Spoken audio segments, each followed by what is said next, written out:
Trump is offering the post of National Security Advisor, as you know now, to Lieutenant General Michael Flynn. This is a guy, a retired intelligence officer, who believes Islam poses an existential threat.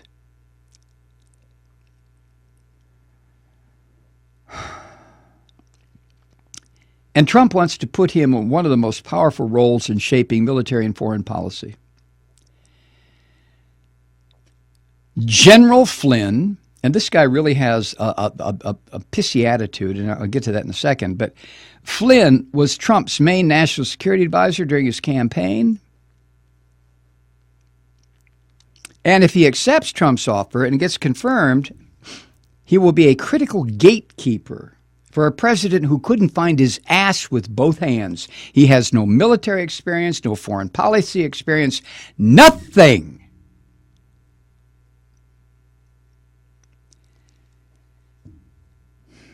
Now, like Trump, Flynn lies every fucking time he gets a chance.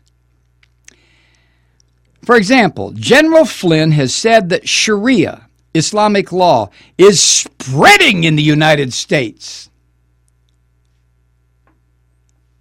You think he can cite one court anywhere where that's true? He cannot, because it is not.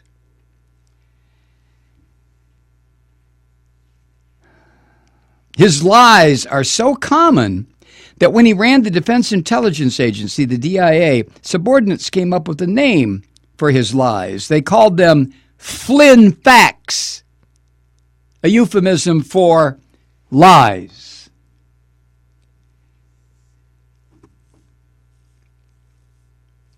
And as an advisor, Flynn has proved to be a powerful influence on Trump. The last person who talks to Trump in any given moment is the one that has the powerful influence on it. That's why Flynn has hardly let Trump out of his sight. He's convinced Trump that the United States already is in a world war with Islamist militants and must work with any willing allies in the fight, including Vladimir Putin.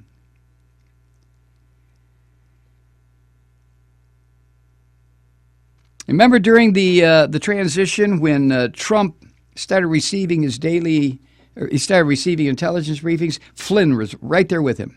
Somebody said that in the first meeting, Flynn was yelling at the national security people who were just giving Trump information.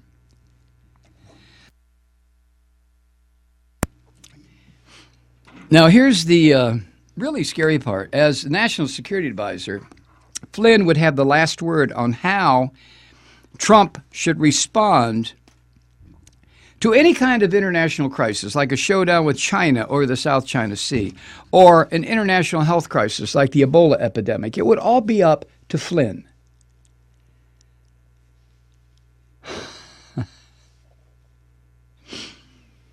Like Trump, Flynn would enter the White House with significant baggage. The Flynn Intel Group,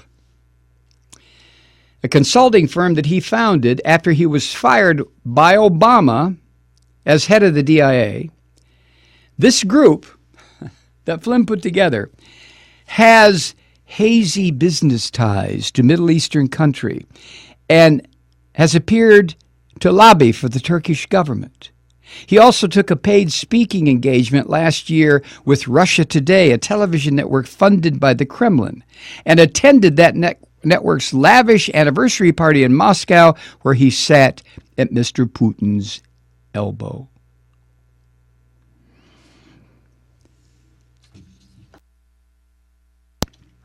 Flynn did not respond to repeated interview requests for this piece in the Times.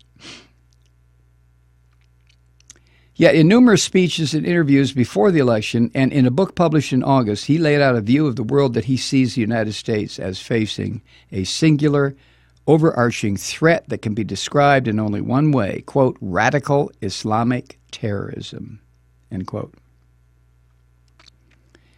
Everything else is secondary to this freak. And any other description of the threat, as these fuckers see it, is considered to be the worst kind of political correctness. If you try to separate the terrorists from Islam, and always keep in mind, why are they terrorists? What kind of shit have we pushed on them for 80 years? Jesus, talk about blowback, right?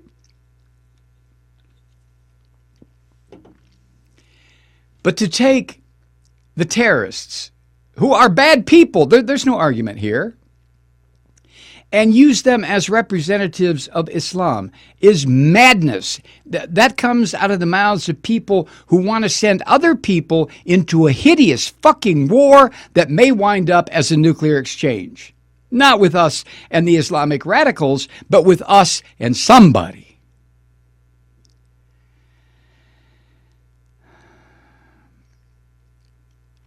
He has gone so far, Flynn has, as saying that the Muslim faith itself is not a religion.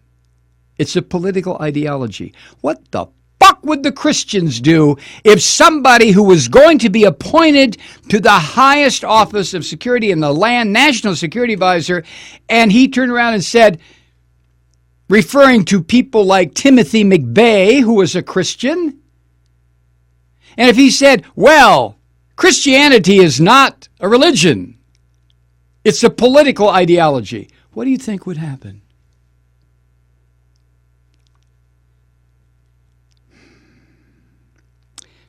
Flynn has also at times gone so far as to call Islam a cancer. Fuck!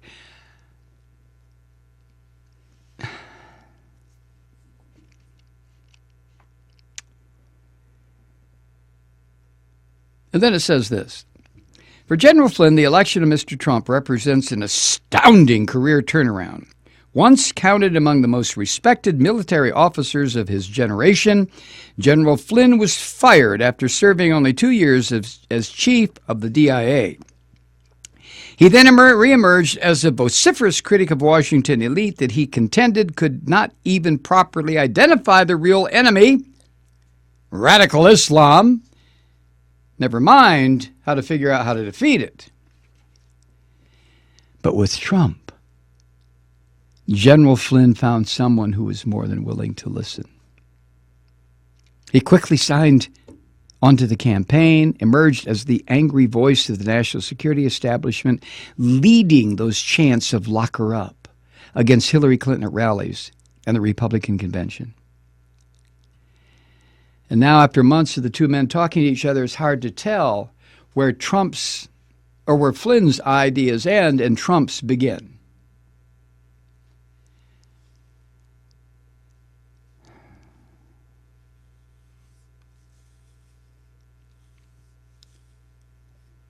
Flynn and Trump also agree that the U.S. needs to sharply curtail immigration from predominantly Muslim countries and even possibly force American Muslims to register with the government. We've been there. We've done that. I'll get to that in a minute. Now, the thing about Flynn that makes him so mean and hateful and aggressive is that this guy is not a West Pointer. No, he's not. He graduated from the Army's ROTC program at the University of Rhode Island. And then he earned his reputation as an outspoken and unconventional critic as he climbed the ranks to the top of military intelligence. So he's not a West Pointer. He's an ROTC dude. Ooh. Now, you and I don't give a shit about that, but these guys do.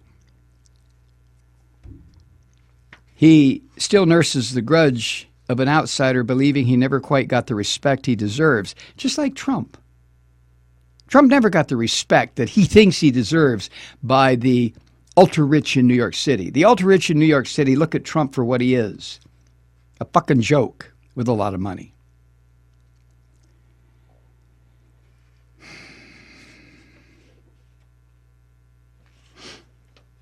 And then it says, among the hardline Republicans who now dominate the Republican Party, Flynn has become something of a cult figure.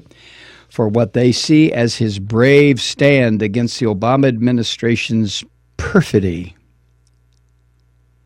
Flynn insists that he was fired from the DIA because he refused to toe the administration's line that Islamist militants were in retreat. And he was correct.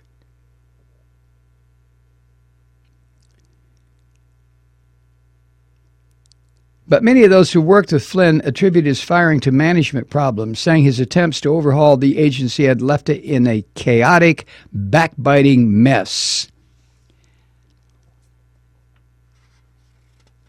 Back to his views on Islam. In the interview before the election, he characterized Islam as intolerant, a cancer, a disease, a political ideology. Do you see what's going on here? I mean, you know, you don't have to be a weatherman to know which way the wind is blowing, but do you see what's going on? What Trump is setting us up for? You know, all this talk from the Republicans over the past 10 years that they were going to go to Washington and drain the swamp and destroy. They're not about governing. They're about destruction. They want to end democracy in this country, such as it is. They want to end it. They want to replace it with totalitarianism of the fascist brand. That's what they want to do.